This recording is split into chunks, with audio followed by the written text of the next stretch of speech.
property, sellers or potential sellers. The downside when you have multiple lines is you may have 3 or 4 lines being dialed, and let's say this one connects. Well, then you have 3 others that are dialing. What happens when they connect? You're not there because you're on this line. So there can be missed opportunities when using the multi-line dialer. So rule of thumb is if it's just a big list, we'll do 2 or 3 at a time. I don't like 4, it's too many. If it's a list that we really want to get on the phone with, we're not really looking to, miss them by them answering us being on, then we'll scale it down to just 1 line. So it really depends on, how many people you're trying to connect with and what value you place on connecting with those individuals. Great question. Yeah, great answer. Great answer. Also, where would I take the contract once I have it signed by a cash buyer and the seller/agent? Please help. All right. I can jump in with that. Take it to the title company. I want that title company to start open title immediately. I want them to start looking for liens and encumbrances, back tax problems, and then I get my purchase agreement first, and then I get my assignment agreement from my cash buyer to the title company as well.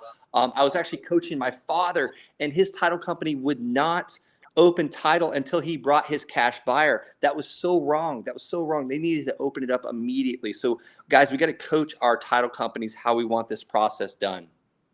Yeah, as somebody that owns a title company, there's so many people. The reason why title companies don't want to do that is because it costs them a couple $100 to start running all the title stuff, and they don't want to do it unless they know it's going to go through.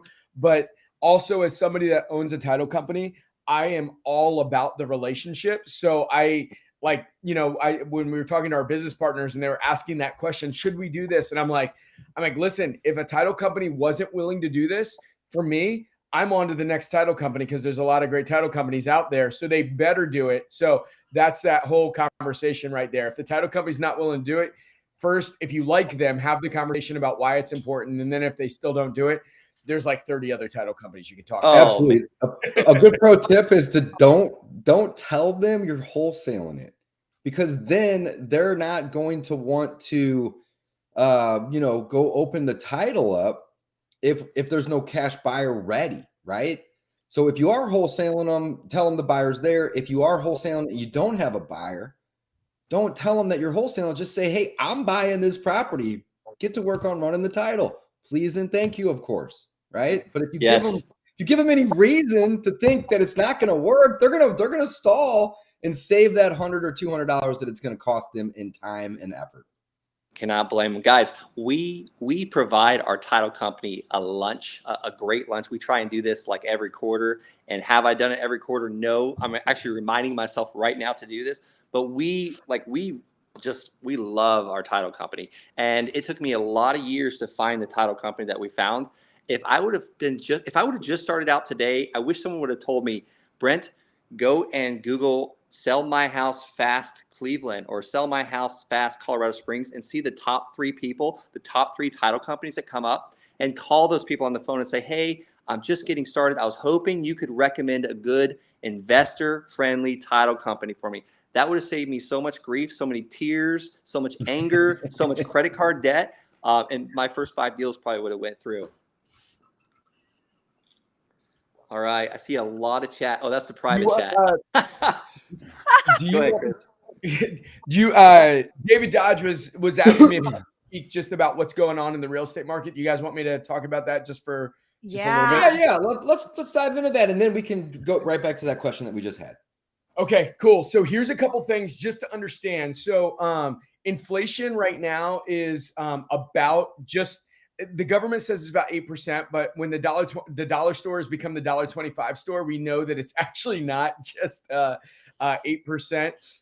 We're seeing Trueflation and some of these other people that are looking at the real cost of goods and services. It means that it's more like 15%. Now, what that means is the value of the dollar is going down by about 15%. So people are running to harder assets like real estate, which is giving real estate its strength, even though the stock market is dropping like crazy, cryptocurrency dropping like crazy.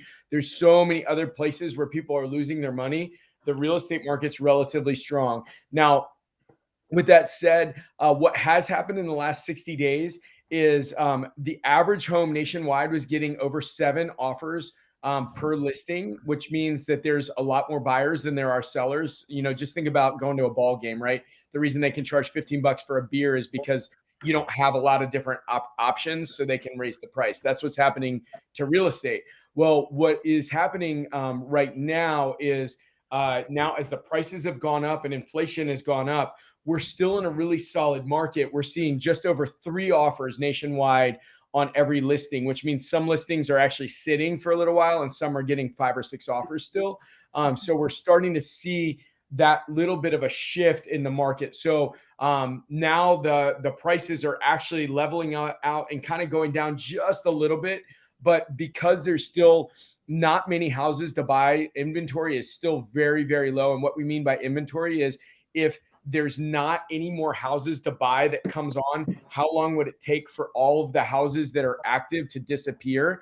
That right now is about 2 months. And to be a level even market, it's 6 months. So right now it means that it's real estate is still really, really, really hot. It's just not as hot as it was, 90 days ago. So yeah, it's still what was the inventory 90 days ago? If we're at 2 months today and 6 months is a good median, meaning it's not a buyer's market, not a seller's market. Yeah, what were we at 90 days ago? So all of it's a little bit local. Here in my market, we were like the crazy thing was we were less than we were actually just over a week in my market right outside the DC area. And there were some markets that were just under a month. So it fluctuates a little bit. But that's the crazy thing is, the inventory is still crazy. So and again, this is just a little quick tip. So 6 months is neutral. If there's less than 6 months inventory, you're officially in a seller's market. And when you're down to like 2 months, it's an extreme seller's market. And if it's more than 6 months, it's in a buyer's market. And if it's more than like 8 months, it's an extreme buyer's market. Did you guys know that? I didn't know that. No. I didn't know all that. That's awesome. Thanks for educating us, Craddock. You're the man. Yeah. Chris, Love you're so smart. Hey, you got to be here every single. We're gonna do this once a month, and we're gonna pick right now. We're not sure exactly which Saturday of the month we're gonna do it on, but you can guarantee we're gonna do this once a month.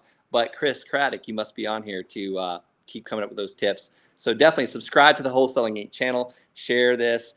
And I noticed there was a question about virtual. So I let's saw go back to that. Yeah. Lauren, you're up. Hey, did someone say the word virtual? Okay, so how do you close deals virtually over the phone from Paul? Okay, so number one step is you have to get over, you have to shift your mindset and convince yourself that this can be done, because everyone first goes into this thinking that it's going to be extremely hard. There's no way a seller is going to accept your offer and sign a contract over the phone without ever having met you in person. Get over that, because we do this hundreds of times a year. Okay. Number two is you have to get really, really on the phone. You need to get a really good script. You need to get really, really comfortable with it. And you have to sound super, super confident. So early in this episode, I did a little role play, and I do that a lot. I did a little role play, and you heard that I just it just flew out of my mouth. So when I first got started, it didn't always just fly out of my mouth. I had to have a script, and I also had to memorize common seller objections. And anytime I had a seller objection that I couldn't answer, if I started fumbling on the phone, if I started getting nervous, I would hang up the phone, get through it, hang up the phone, and I would find 3 different ways I could have said that better. So next time, if a seller asks, which they will, I have something that just flies out of my mouth and I practice. So the more confident you are, the more the seller will trust you. What happens is when you start like hemming and hawing and stuttering, the seller starts, not really trusting you. They can tell like you don't really have a ton of experience doing this. But if you flat out say, Mr. Seller, Mrs. Seller, so we get a ton of seller leads every day. I mean, you came in from seeing our commercial, right? So we get a lot of calls, off our commercials. If I had to get out and go drive to every property that came out anytime we had somebody interested, I'd be driving all day. In fact, I don't think I could even visit as many sellers as we did calls in 24 hours. So our process is we have to know that we're on the same page with price. And the way we do that is we send you a contract via DocuSign, you sign it, and I get you on the inspection schedule the next day or whenever available or whenever convenient. Look at me, I'm stuttering. Don't do that. Don't do that. So anyway, I say something like that. We'll get you on the schedule next week. We'll get you on the schedule on Wednesday. And then boom, they're like, okay, oh, so that's how it's done. Got it. There you go. Amazing answer. There you go. All right, let me take one from the submitted questions. This one came from Kimberly. If someone has a mortgage, how does wholesaling work? I assume, Kimberly, you're talking about if the seller has a mortgage. I would assume that's what you're saying. I hope, if not, clarify it in the comment box. But if the seller has a mortgage, we just need to make sure that we're able to get that property under contract for at least just a little bit more than that mortgage is so we can pay off that mortgage.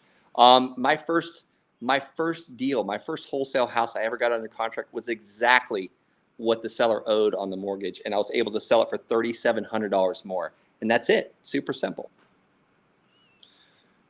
So yeah, the mortgage is kind of irrelevant. The only reason a mortgage would matter is if the mortgage is above the cash offer. So super simple example.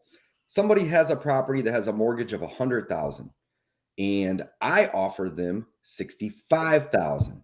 Well, unless they're willing to bring that difference of what they owe and what I'm willing to pay to the table, they're not going to be able to sell it. So the mortgage is just a lien. It's typically going to be the first position lien on a property, but there can be other liens. There can be a second mortgage. There could be sewer.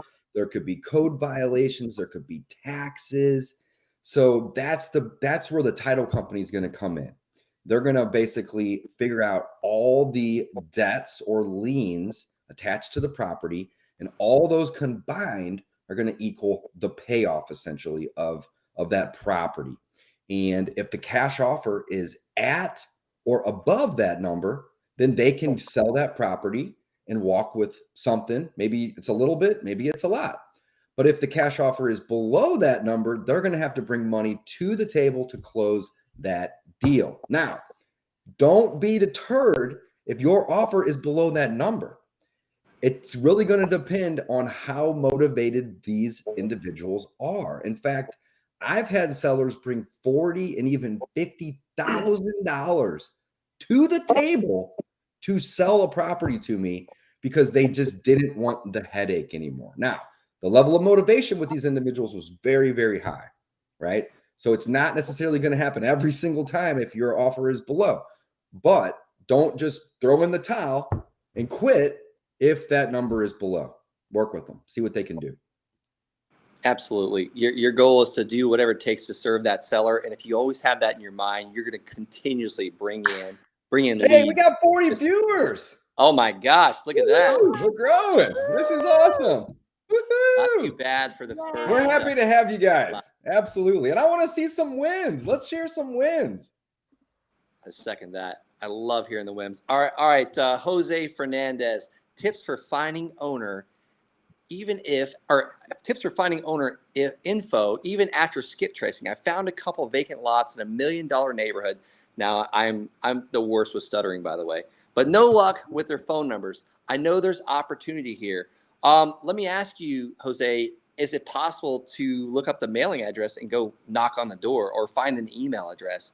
That would be my next steps if I can't find a phone number, and then look on social media. Any other tips from you guys? Tax billing. Sure. Yeah, actually, Lauren's the queen on this. So yeah, what'd you say? Well, from my single days, I've gotten really good at stalking people. So I could literally be in the FBI. So yeah, I know how to get a hold of someone who's trying to avoid it. Yeah, just look up their tax billing address. That's going to obviously has to be there, and just send them a piece of mail, handwritten, personalized stamp, that sort of thing. That would be the easiest. Also, what are you using to skip trace? I personally like batch skip tracing. You can do batchleads.io or batchskiptracing.com. I like their skip tracing platform. I've seen people use stuff like from other areas, and it doesn't, they don't get as good of results. So it could just be the skip tracer you're using. But when in doubt, just mail it to their tax mailing address. Yeah, I have a number, and I'm not equipped right now. I feel like such a bum because I don't have all the names of them. But basically, I'll send the address. My assistant, we've got like 4 or 5 different companies. If it doesn't come back with one company, we'll just send it to some of the other skip tracing companies as well. I would agree with Lauren. Batch is great, but it's shocking how many times when like if we're looking for. If you're just skip tracing it a mass amount of people, just using one company is great. But if you're looking for an individual property, we've got a bunch of different companies we've signed up for. And then if one doesn't come back, we'll send it to a bunch of other ones on that one property. And it's shocking how many times somebody else will come back with with an address or a phone number that'll actually work. And another thing that works is just go next door. Go next door to that vacant lot and knock on each door. I guarantee you one of those nosy neighbors know who owns that lot and has a phone number. And guys, let's be honest. Every one of us spends some amount of time on social media. And we could also assume that other people are going to also spend a decent amount of time on social media. So the question here actually refers to not being able to find the phone numbers, but being able to find the property owner's name is going to be really, really easy to do, right? If it's an LLC, it may be a little bit more difficult, but if it is a person, you can just go on social media and type in their name, comma, the city that you think that they live in, and you can find them really, really easily. And if they don't want to connect with you on Facebook or Instagram, I mean, we've connected with people on the most random social medias and just say, hey, we noticed that you have this property. Are you interested? And we've bought in tons of houses without a phone number from DMing people. So don't discount social media. You're probably watching this on social media. There you go. There you go. All right. Another question. Oh, this is a good one. This is a good one. So 90% of the accuracy is going to be in the first number. And then it's roughly 6 to 8% accuracy on the second number, and often 3% or less on the third number. So my answer to this is don't go beyond 3. And we typically just choose the first 2. Number 5, 6, and 7 are worthless. I mean, you may connect with somebody by all means. I'm not discounting that, but you're going to have to call hundreds and hundreds and hundreds of number 5, 6, and 7s to get somebody. Yeah. Call all 7 if it takes that, though. If yeah, you have absolutely. To call all 7 absolutely. do it. And it doesn't particularly have to be that seller. You can ask that person if they know that seller. Or if they have a property and that they want to sell it. Trust me, it's happened. It's rare, but you get a wrong number and you got somebody motivated to sell, you got to ask that question.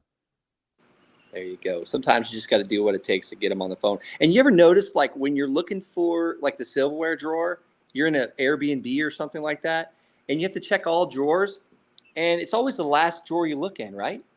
Mm-hmm. Because you found it. Now you stop looking. So call all 7 of them, and hopefully it doesn't take that many. I like that, Brent. That is a good answer. I like that. Those are the only kind I have. All right. So next question from DeAndre.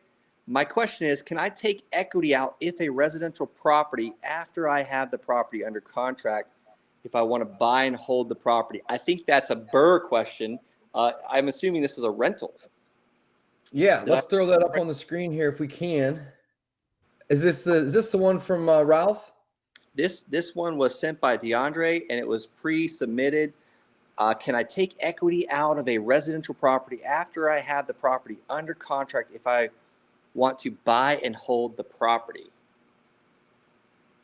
So you can take equity out of a property via a line of credit if you own it. But in order for you to capture equity in a property, a bank that's going to offer you that line of credit is going to have to tie up that equity via a lien. So I'm not sure exactly the question, right? But if you own a property already and you have equity, you can most likely capture some of that. And if it's a property that you just have under contract that has equity in it, you're most likely not going to be able to access any of that equity because you don't own it. Having it under contract gives you equitable interest, which in theory gives you the ability to market your contract for sale, but you can't market that property for sale and you can't borrow against that property without it being in your name, the deed being in your name. So great question, but the context in that situation definitely matters. All right, Jose Fernandez has another comment back up there. I helped find a buyer for someone splitting the profit. I'm making $2,500. Who's got a victory bell?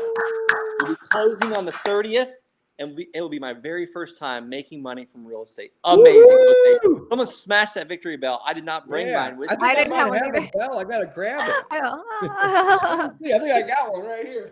Get it. All right. That is amazing, Jose. Thanks for sharing the win. That's awesome. And then we'll go to you next, Ralph Pena. All right. Unwrapping. This is a brand new victory ring, too. First ring on the victory bell. First ring out of the bell. Look at that. That is beautiful. That was gold, too. Love it. Amazing. I like that bell. Where did you get that? That's what we're sending out now with Wholesaling Inc. The one I got is so ugly. I won't use it. It's like bronze and weird. Did anyone else get that version of the bell? You've been ringing it. Yes, that's what I have too. We've been ringing it so many years now. It's all beat up. So that's all right. It's had some wear and tear. So Ralph Pena said, how does everyone handle burnout? What? What's burnout? Family, life, and business doesn't stop, but our bodies have to. Please roundtable share. I think we should start with Chris Craddock on this because I was at a mastermind with him, and the guy never stopped walking and talking on his cell phone the entire time. Chris, how do you stop burnout? And you've got a huge family. You've got a wife. You've got several beautiful children. How do you do it? Yeah. This is one of my favorite questions to talk about. So the reason we have burnout is because our bodies, like physiologically, which means just our bodies will react to what's going on in our head. And so let me just share like a story about there's a swimmer. I'm not a great swimmer, right? I'm looking at David's lake house behind him and I'm like, I want to jump in that right now. But bottom line is there was this girl, she swam the English Channel, right? Crazy swim. Well, then she was swimming from San Diego, from Catalina Island to the mainland of San Diego, which is a much easier, it's still a great swim, but a much easier swim. And she was out there swimming, this massive fog descended and she could no longer see where she was going. And her muscles just started cramping up. Everything started cramping. She almost drowned. They had to pull her out of the water because she couldn't make the swim. And the main reason was the fog descended. She couldn't see where she was going, and her whole body started shutting down. And so, emotion and motion, like they come together, right? So what do we do to keep that emotion high and to make our bodies not want to shut down? The key there, in my opinion, is you've got to know what your goals are, right? So the second you can't touch, taste, and feel your goals, as soon as you feel like they're way too far away, as soon as you're not feeling like the next deal is coming or you're not going to make the money you're dreaming about, you're going to start shutting down physically. And so that's why you've just got to write your goals down every single day. You've got to touch them, taste them, feel them every single day. And the second your goals seem too far away, you're going to lose all of the energy and the motivation to keep going. So you've got to just feel those goals, touch them, taste them, like literally sit down and visualize and understand it. And that's what will keep you motivated to continue rolling on your journey. That's amazing. Lauren, go ahead, shoot at this. We'll all hit it. Okay, I love this question only because it's so topical for me. I had a major meltdown burnout moment this week. Just everything crashed down at once. Personal, business, all at once this week. My computer broke, like everything went wrong this week. At one point, Brent Bowers called me when I was about to have an emotional breakdown.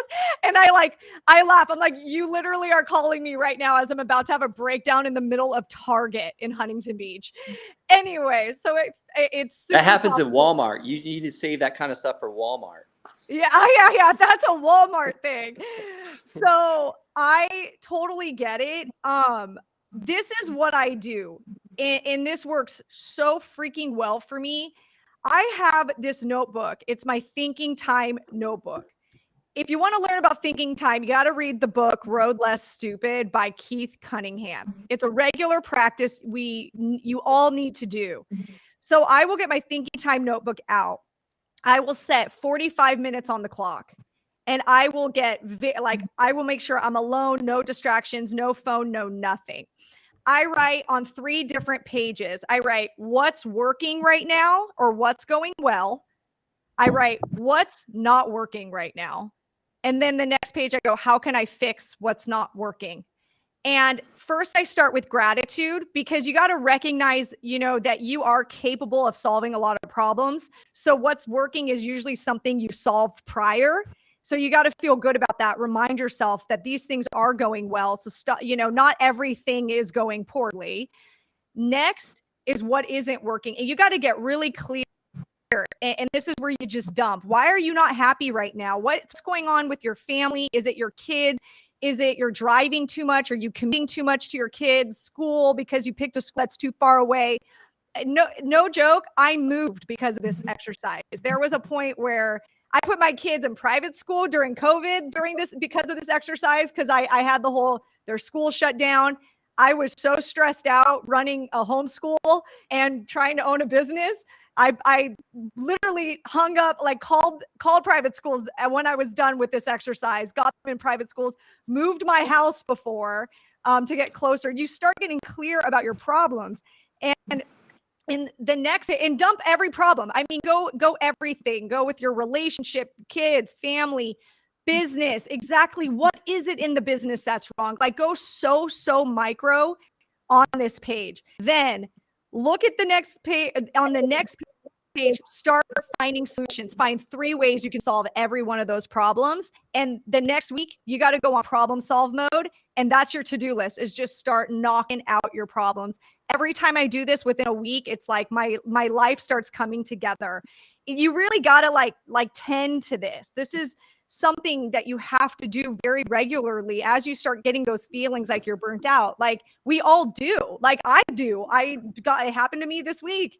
And today I brought my thinking time journal and I'm like, I'm going to do that exercise because I haven't done it in, a couple months and things have gotten out of hand. So anyway, helps me every time. Hope you love it. Hope you do it and it works for you. That's good. I actually started time blocking. I put that in my calendar for thinking time to remind myself to do it, because if it's not in my calendar, it doesn't happen. All right, go ahead, David, the guy at the lake house. How do you avoid burnout? Man, well, I would agree with everything you all said.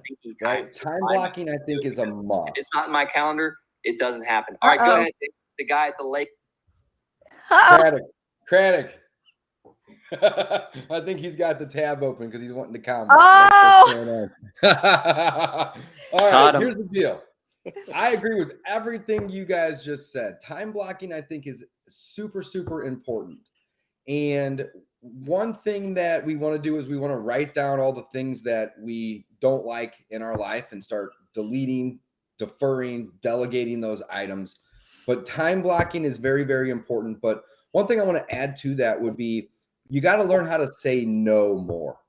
And if you are time blocking time with your family and the phone rings for business, you got to say no, right? You can't overlap these two. Family time is for family time. Business time is for business time. So again, you want a time block, but you want to definitely dedicate the time that you have blocked to that activity. And if you're in a time block that's not for that activity, you got to get good at saying no. If you're like me, you're probably a yes man, right? I love saying yes to people. But here's a perfect example. If my buddies reach out to me and they say, hey, Dave, let's go get happy hour today. Can you come meet us at 4:30 and, we'll have you home by 7. Well, if I say yes to them, in theory, I'm saying no to my wife. I'm saying no to my family. I'm saying no to my business partners. Maybe not directly, but by saying yes to these other individuals here, I'm saying no to everybody else. So you just got to understand time blocking is for the time in which you are supposed to be using it for, and you have to get good at saying no to everything else. And then the only other thing I would add to that is if you are, super busy with family, super busy with life, and your business is starting to grow as well, you need to make sure that whenever you are in the business mode, right, that you're also saying no to the other things. So you got to time block it out, and it's very, very important. Brent, what you got? Yeah, you just cannot be greedy. And what a perfect segue from T-Bone here. I was about to talk about a dog with a bone, and then T-Bone pops up with his question. I love it. Current land shark. Have you ever seen a dog with a bone, and then he sees while he's chewing on that bone, there's another bone over there, and he runs to get it, and another dog comes and grabs the bone he was just chewing on, and he has no bone. So no bone. You were wanting that family, you were wanting that wife or that husband, and then you had children that you wanted, and now you're stopping that time with your children and your wife to go and answer that phone call that could be another business lead. So I was just saying, don't get greedy. You have to focus. You have to time block. When your children have that time, you need to turn the phone off. When your wife has that time or your husband has a time, it's their time. Just as if you were sitting with a client, you're trying to get a $100,000 deal. You're not answering your phone while you're talking to that seller, right? So everyone should be treated with that special time. And how do I avoid burnout? There's a great book right behind me, and it's called Who Not How. I have an amazing team. Jen Way, I saw her on here, the live watching.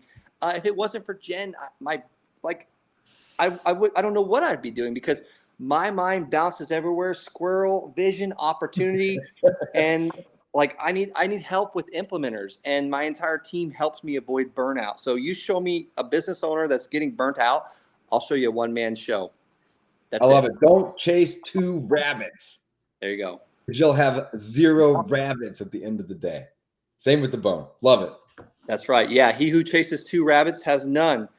Hey, can you throw T-Bone's question back up, Mr. Chris Hines? I love seeing another land shark, and I can't see the question. I got to wait for that other chat bar to go away. All right, current land shark here, definitely struggling with burnout lately as well. So thank you. Dang it, why is it? I can't. Oh, hey, you know what? Here's another thing that I was trying to think of, and then my mind went blank, and it just came back to me. So I tell this to all of my students whenever I start working with them. A great way to avoid burnout is also to do this. It's a really, really simple piece of advice. Don't try to block out 6 or 8 hours on Saturday to do your marketing, right? 2 reasons. That's a lot of time to focus all at once. But the second reason is if you have a birthday party you want to attend this Saturday, and your spouse asks to hang out with you the following Saturday, and then the next Saturday you're sick, right? Well, then it's going to be a 3-week period between the times that you're going to be marketing. So I always suggest it's better to do 30 minutes or 45 minutes or an hour every single day than try to do 6 or 7 or 8 hours on Saturday or Sunday. It's also going to help prevent with burnout if you're doing smaller amounts versus trying to go do 4, 6, 8. Some people might do 10 hours over the weekend, and that to me is going to create burnout. If I can do 45 minutes or an hour, or maybe even a little more, maybe 2 hours of marketing every day, it's going to help with that burnout. Yeah, I love that. Thanks so much, T-Bone, for putting that comment. And then also, we got a win. We got a win from Brian E. Lauren, I filmed my first commercial with REM 10X TV yesterday. I'm freaking out. Guys, celebrate the small wins. Celebrate the small wins because let's go. Yeah. Those add up to huge wins. Get ready to be famous. That's right. Yeah, keep those Hey. wins coming in, guys. And That's Scarlett right. just messaged on WhatsApp. Guys, throw a number in the chat. Anybody watching this live, the Rhino Roundtable for Saturday's live show, throw any number in the chat. We're going to print them all out, cut them up, and at the end of this hour at 2 p.m. Eastern Standard Time, when we finish this, we're going to call a number and we're going to send you a victory bell. Actually, we're going to do it probably a few minutes before so we can get your address as well. So throw a number in the chat. Pick one, and we're going to send you a victory bell. So let's do it. Get those numbers coming in. Paul already hit number 1. Chris Craddock, Keith Cunningham, fire. Yes. I don't think I've ever read anything from Keith Cunningham that wasn't just pure gold. I was Right. like, you I'll have tell you what, Lauren went to that went to one of his events, and like I was just like keep talking, Lauren, keep telling me more about this. This is awesome. Can we all go this summer? Like, let's go together. I will go again. It was the best 4 days ever. I learned so much. No, I'm blocked this summer. We have scheduled trips, vacations, holidays with the kids to avoid burnout. So one thing I heard from a guy on a podcast a long time ago is he schedules his holidays or his vacations and works around that. I was like, that is the most brilliant thing I've ever heard on a podcast. All right, Jed Cooper asked, how do you keep motivated when you don't find a deal right away and the phone scares you to start dialing? Part 2 of that is fighting off thoughts this isn't for you and or this is imposter syndrome. I got a quick answer for that. Listen to the Wholesaling Inc. podcast every single day when you're on the way to go door knock because the phone scares you. Well, then go door knock a few times. That is a great answer. So if you're scared of the phone, like is someone going to reach through you and grab you by the neck or something, go knock on a few doors. That's how I started out. Motion creates emotion. Yeah. There you go. Motion creates emotion. All right. Anybody else got an answer for that? I do. So I actually, I'm a total people pleaser. So I had a lot of phone phobia, especially with making offers to sellers because I felt embarrassed by my offer. So a couple things I did that helped me. I read somewhere that first you need to turn off that fight or flight feeling that you get. One of the ways, if you start feeling really anxious physically, like in your stomach, you're starting to sweat, get down and start doing push-ups. There's something about that like turns that reaction off in your body. So like it helps me to turn the reaction off.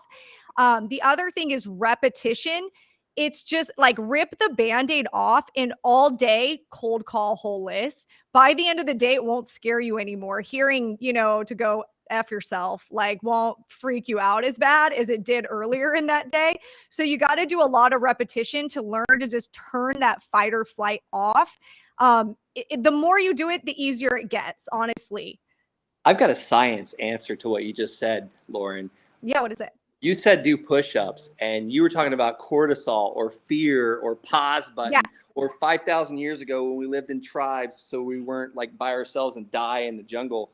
But that the best antidote to cortisol, fear, is endorphins. That's where you get for the push-ups or a walk or a run or going to the gym. When I'm afraid to do something, which is all the time, fear of failure, fear of rejection, usually when I'm about done with my gym workout or my walk or my run, I'm like, oh, heck with it. I'm going to go ahead and call David Dodge. I don't care what he says now. He's not going to reject me. And it's because I have endorphins built up that push the cortisol away. Science. Yeah. What he said. Yeah. I made that up. No, I'm just kidding. I actually got that from Sean Callaghy. Chris, throw that comment back up for us if you don't mind. So this is everything you guys said I agree with, but there's also another piece here, and that is if the phone scares you from start dialing. Well, that's if you're doing outbound marketing. So does the phone also scare you when it rings? Hopefully not. So do marketing to get the phone to ring. If it's a bill collector. Right. Yeah. Right. I mean, I was that way where even when it rang, it would get me anxious because I'd be like, oh, it's a seller. And I have to have like an uncomfortable conversation. So Yeah. I get it from both ways. Yeah. And the imposter syndrome is not something that happens to just people that are in the beginning or have done a couple. Guys, I've done almost 1,000 transactions and I get imposter syndrome sometimes. I'm gonna be honest. I'm not ashamed of it. And one of the best ways that I combat it, and hopefully you guys can just copy this, is my intentions are good, right? I want to help them. Now, of course, I'm in business to make a profit, right? We all are. But at the end of the day, once I remind myself that I'm going to do everything in my power to help them and I have good meaning behind it, it helps suppress that imposter syndrome. So somebody who's done hundreds and hundreds and hundreds of wholesales, it's you're still going to have to deal with that sometimes, but don't let it overwhelm you. And another thing that you can do, you had mentioned doing push-ups to get those endorphins going. Just take a bunch of deep breaths. It's going to help calm you down. It's going to help center you and bring you back. And then just realize that you're just trying to help, and you'll be able to push through that much better. So good. Chris, did you have some gold nuggets? No, I mean, I think you guys hit it. The thing I just always remind myself when I'm feeling down, motion creates emotion, motion creates emotion, and all you guys are saying the same thing. Like, motion, like Lauren with the push-ups, David, but like just everybody having their thing that they're doing. But just motion creates emotion, forward progress.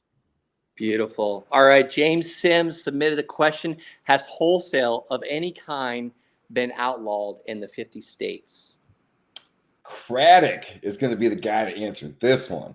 I love this question. This is where real estate is going. It used to be that investors were on one side and agents were on the other. There's this like convergence of them. So yeah, a bunch of states, Illinois, Oklahoma, now Nebraska, South Carolina, even Michigan has passed laws, but where if you do more than 5 wholesale deals, they're not really going after it. They're just not implementing the law there. But what's happening is instead of being just selling paper, selling contracts, they're saying that is a real estate activity. And so what that means is essentially you need to have a real estate license to sell that wholesale contract, or it's a crime. So I do believe that is where real estate is going, which is why we at Wholesaling Inc. are creating our tribe with EXP, which, by the way, if anybody's licensed or looking to get licensed, contact me. Let me know who you're working with. Brent, David, like whoever you're working with, Lauren, whoever you're working with. And we've created a tribe here for the agent investor. We're even giving away some free coaching, some free just content, all the other stuff to really help you scale that business. And actually, just to give you an idea, some of our friends over in Oklahoma, they started literally exactly a year ago in May, and they're just taking all of their leads they're throwing away, and they started a retail side, and they're averaging 18 closings a month on the retail side. So they're just making a fortune on the retail side just from their deals they've been throwing away. So I'll tell you, there is a path forward to make a whole heck of a lot of money if you get ahead of what's coming.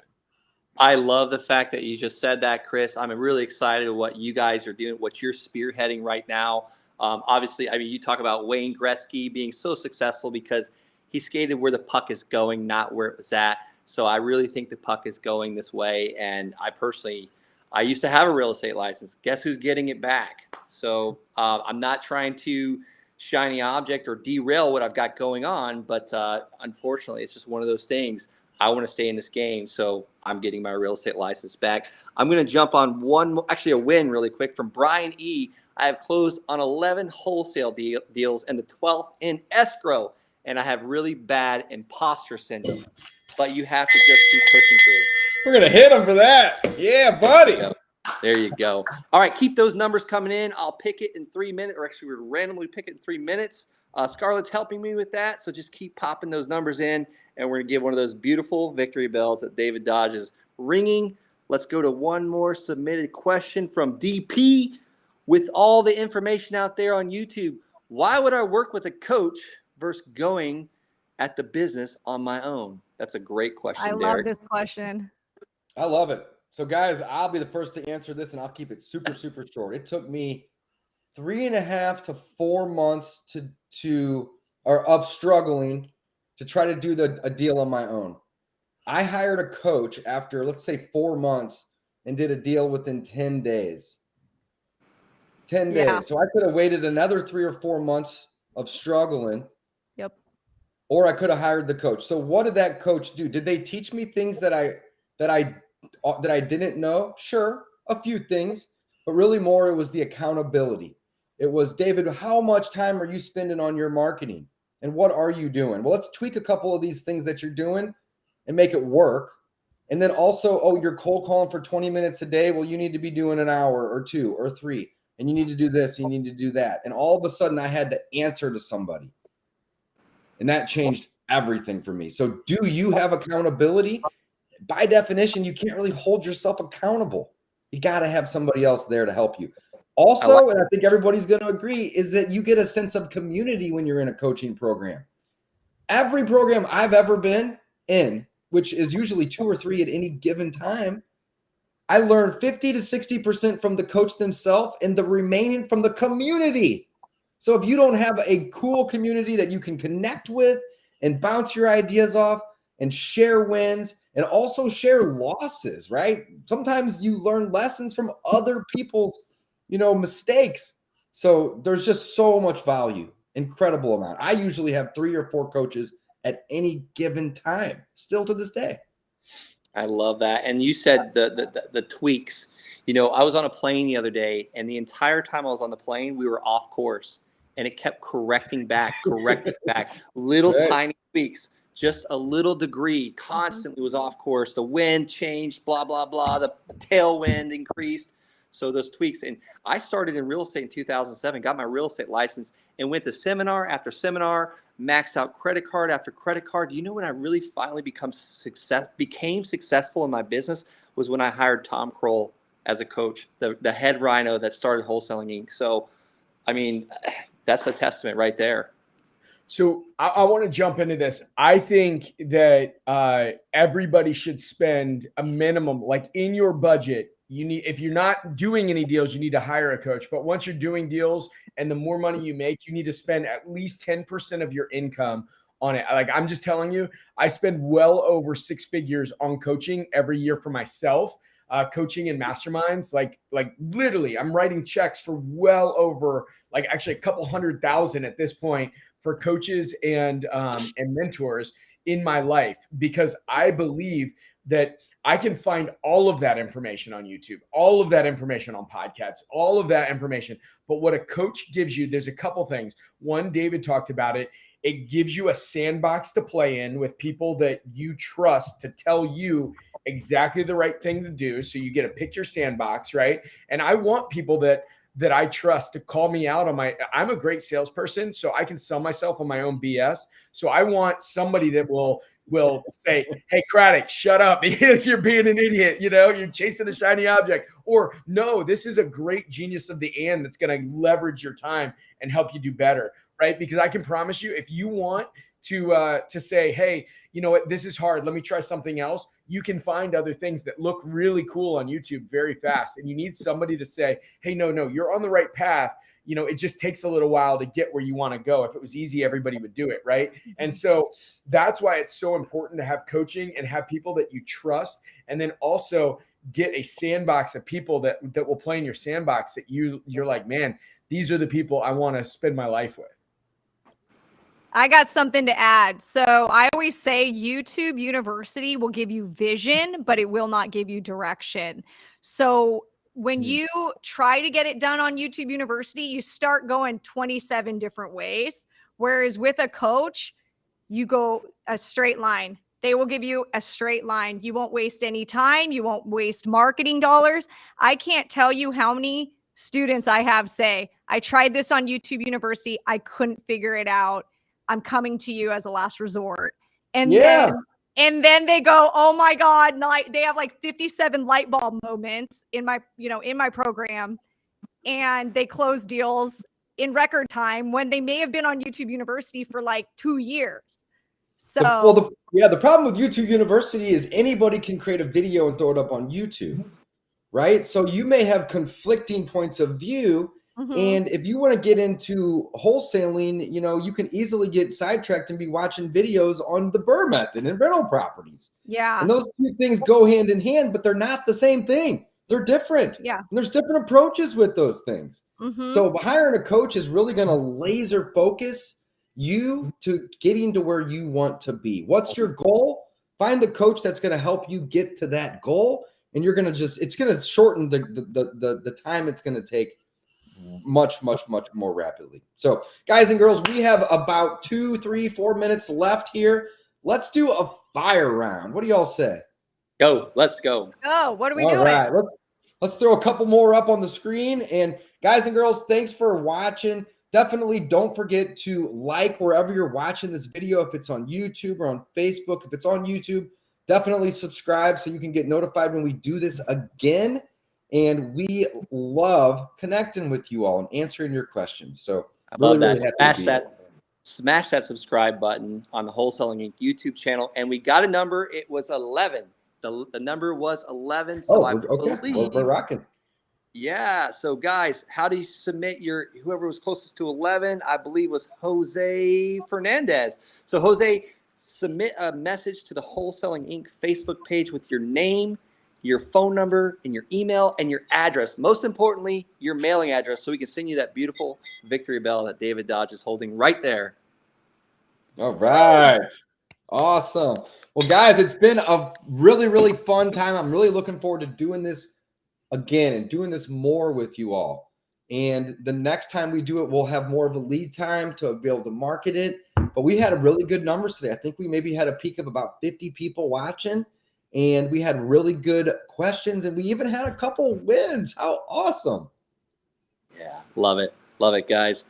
All right. Well, hey, that's the first successful completion of the live Saturday Rhino Roundtable. We will see you again next month, and we'll definitely do like David Dodge said and make sure we give you a little bit further of a lead time on the date. God bless. Enjoy your weekend, and remember to celebrate the small wins. See you guys. Bye. Get it. Bye.